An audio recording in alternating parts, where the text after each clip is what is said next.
Thanks, Ceann Comhairle. I'll be brief because I know we're coming up against the clock. And just to reiterate, I really have an issue with the fact that we haven't had the opportunity to discuss our amendments in detail, regardless of the position you set out at the start, Minister. I just think it's so unfair and it's so wrong that we're not getting at least that opportunity.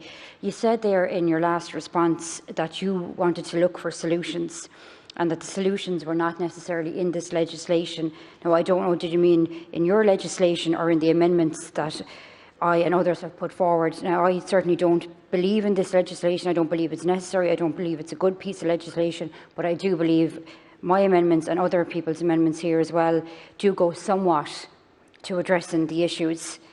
But if you are looking for solutions and you acknowledge that they're not in this, that is the exact reason why you should be putting the brakes on this, halting it and giving it at least 3 months so that we can put the solutions forward and so that you know fully that you're 100% doing the right thing.